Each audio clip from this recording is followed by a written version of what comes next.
Day number 8, being nicotine-free. This has been an interesting week, detoxifying from nicotine.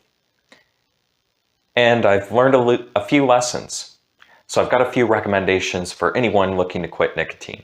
Number 1, go in with the attitude that it doesn't matter how many times it takes to quit, you're going to do it. If it takes 10 times, 5 times, 100 times, 50 times, doesn't matter. You are committed to the journey of being nicotine-free, no matter how many times it takes.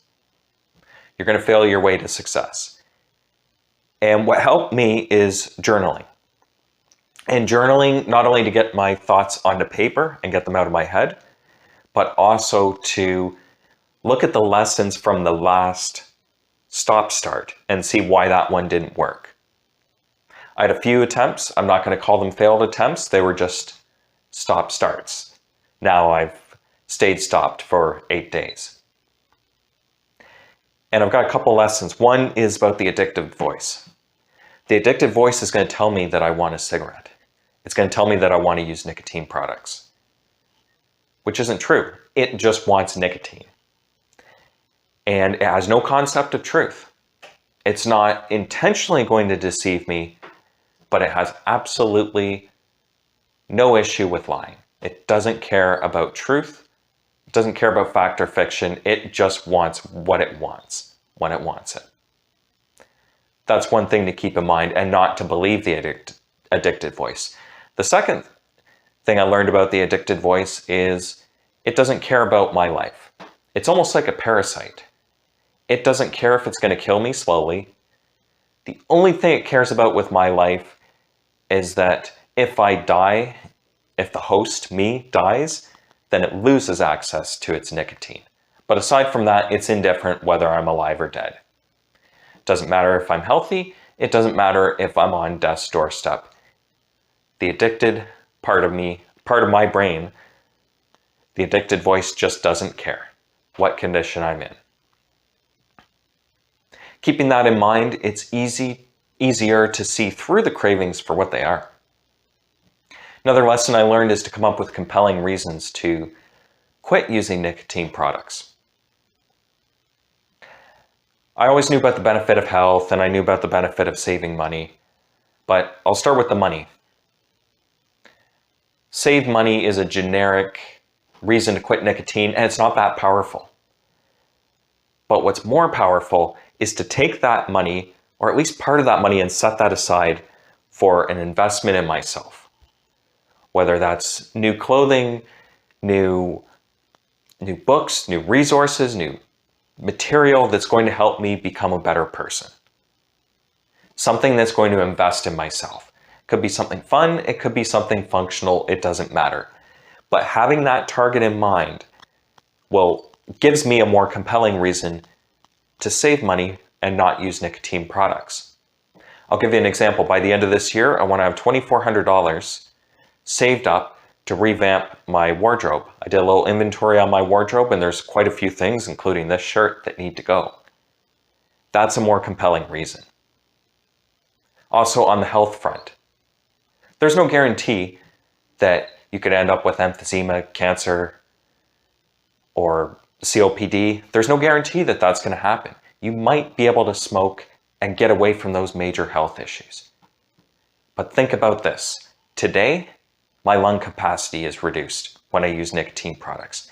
Today, my resting heart rate increases because of nicotine. Today, my blood sugar is impacted because of nicotine. I look at the health consequences today. I'm not looking at the possibility of what could happen tomorrow. I'm looking at the guaranteed health consequences that are impacting me right now. Because my addicted brain wants instant gratification.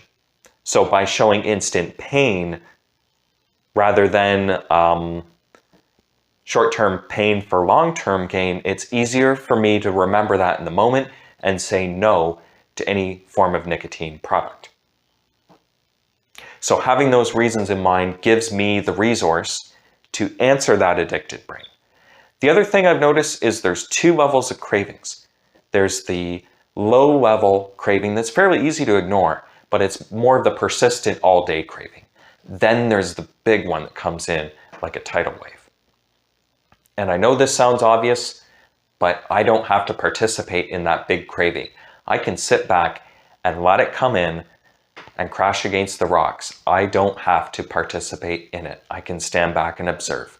That's easier said than done, and it's important to pause.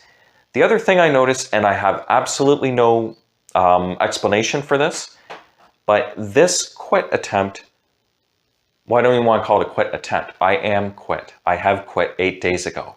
I'm in a state where I have quit. I am a non-nicotine user.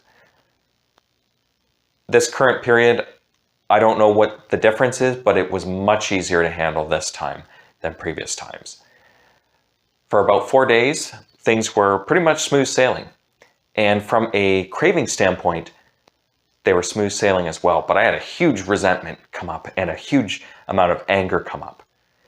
And I thought about it after and I thought, this might not be real.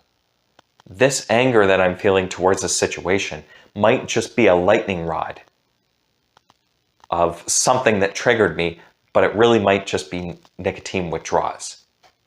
And I don't need to act on it. I can sit through it and bear it, and this too shall pass, but I don't have to believe it. And that's the difference. So far so good with staying away from nicotine 8 days in. And the other thing I anchored in my mind as well is all those ups and downs that I had over the last week and the other attempts where I made it 2 days and then went back to using nicotine. I am remembering that right now so that if I think about using nicotine, I've got to start all that over again. And it's just not worth it. And the other thing to remember is if I have a cigarette, I'm just going to want another cigarette. Yes, it might take my mind off things for about 5 minutes. After that, I'm going to be back to the same, but then there's going to be a sense of defeat and having to start over. It's almost like just rolling back the hill and I've got to climb all the way up. I've worked too hard for that. If you're quitting nicotine, you've worked too hard to go back and use nicotine products because there's no gain to be had.